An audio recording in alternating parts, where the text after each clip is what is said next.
तो मैं चाहता हूं कि इस व्यवस्था को आप चैलेंज करो, और मैं चाहता हूं कि इस व्यवस्था को जो दरबार चला रहा है, दिखा रहा है ऋषि मुनियों की, हमारे पूर्वजों की बनाई विद्या से, अगर व्यक्ति बिना दवा के, बिना इंजेक्शन्स के, बिना चीरफाड़ के, और असाध्य रोग जिनकी चिकित्सा इस सृष्टि में अभी तक आधुनिक चिकित्सा विज्ञान अभी बना नहीं पाया है, आविष्कार नहीं हो पाया है दवा का, वो भी कैसे ठीक हो रहे हैं। एक तो ये पार्ट, दूसरा वही रोग आधुनिक चिकित्सा विज्ञान 10 साल 20 साल 50 साल जिंदा रहते मरते दम तक ठीक नहीं कर पाते, केवल दवा खिलाते रहते हैं, सर्जरी करते रहते हैं बार बार, और आदमी मर जाता है।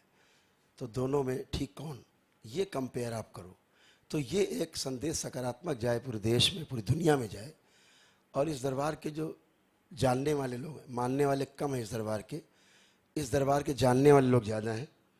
जानने का मतलब है जिन्होंने अनुभव किया है, एक्सपीरियंस किया है। मानने वाला तो वो व्यक्ति जो कभी आया नहीं और वहीं से झंडा हिलाएगा, गलत होता है, सब बेकार है, कुछ नहीं मानते। तो मानने वाला तो कुछ भी बात करेगा। जिसने यहाँ हाजिरी दी है, इस प्रक्रिया में शामिल हुआ है और उसने अनुभव किए हैं मेरे साथ, नियम नहीं तोड़े हैं, तो उससे आप पूछिए तो वो आपको बताएगा असली बात क्या है। जैसे यहाँ लोग बैठे हैं अंदर, ये 1 दिवसीय चिकित्सा करके बैठे हैं सारे लोग। अभी चिकित्सा का फाइनल राउंड है, कुल 7-8 मिनट का है ज़्यादा से ज़्यादा। इसके बाद आप इनसे खूब इंटरव्यू लीजिए और इनसे पूछिए इनको क्या रोग कष्ट थे और अब कैसा लग रहा है, आप कैसे हैं, सारे रोग कष्ट कैसे हैं, या उठ बैठ नहीं पाते थे, चल फिर नहीं पाते थे, या जैसा भी था। जितने साध्य रोग है कैटेगराइज हैं।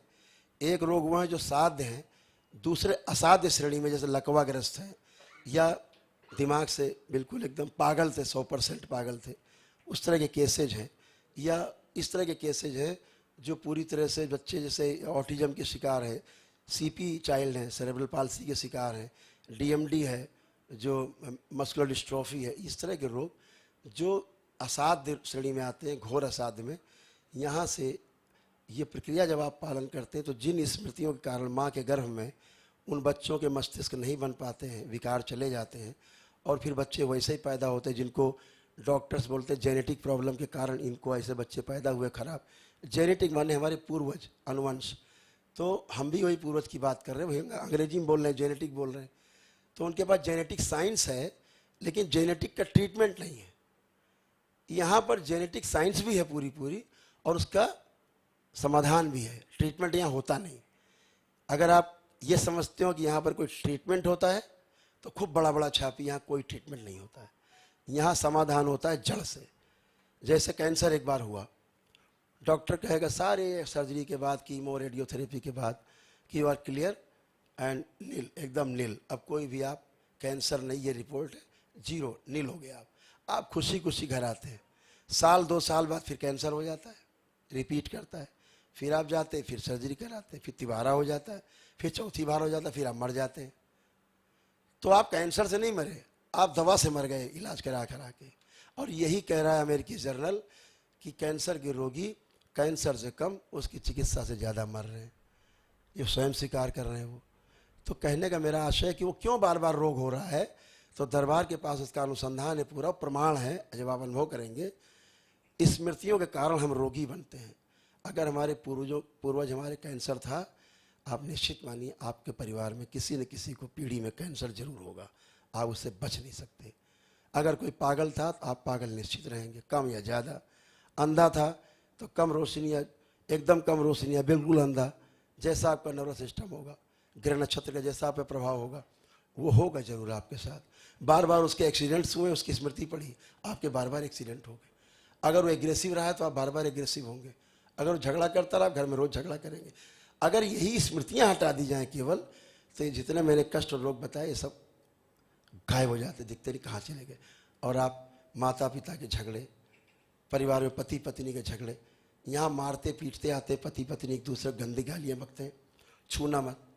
और 5 मिनट के बाद जब मैं कहता हूँ हाथ पकड़ने को, अब कैसा लग रहा है, तो कहते हैं, जब पहले तो कहते हैं कि बहुत ख़राब लग रहा है, मेरे को छूना नहीं है, देखना नहीं चाहते पति को। पति कह रहा है पत्नी नहीं छूना चाहते। 5 मिनट में ऐसा क्या हो जाता है अचानक कि पति पत्नी ऐसे खड़े होते हैं जैसे आज ही शादी हुई है, अभी अभी शादी हुई है, मंडप से बाहर आए हैं, बिल्कुल अभी निकाह हुआ बाहर आ गए। तो ऐसा क्या हो जाता है? क्योंकि स्मृति चली गई है गंदी। तो प्रेम है था ही, कोई लड़ना नहीं चाहता विश्व में, संसार में।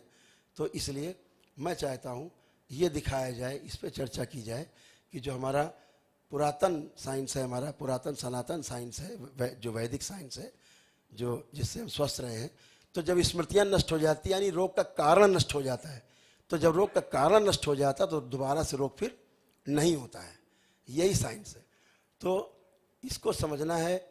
जिसने केवल शरीर को समझा है वो केवल शरीर को काटे पीटेगा। शरीर के पीछे 6 शरीर और हैं, जिसे रूह भी कहते हैं। 6 शरीर और होते हैं। अगर उनमें रोग है, आपका शरीर रोगी जरूर होगा, 7वां। इसलिए उसकी चिकित्सा यहाँ होती जो पीछे के 6 हैं। जब पीछे के 6 शरीर ठीक होते हैं, ये 7वां जो शीशा है आगे, ये अपने आप साफ साफ अच्छा हो जाता है। तो इसलिए ईश्वरीय चिकित्सा है ये, और वह विज्ञान है जो अभी इस कलयुग में अभी नहीं प्रकट हुआ था, लेकिन हमारे एनिसेंट हिस्ट्री में सब कुछ रखा हुआ है। आप पाएंगे कि ये विद्या हमारे पूर्वजों की है, ऋषि मुनियों की है, जिसके दम पे वो स्वस्थ रहते थे और सुखी रहते थे। तो तमाम उसके प्रकरण भी हैं। जैसे भगवान परशुराम ने 21 बार नरसंहार किए, पढ़ी कथा। क्यों किया? तो बताया गया कि हनुमान जी का युद्ध हुआ जब 21वीं बार कि भाई संहार मत करो।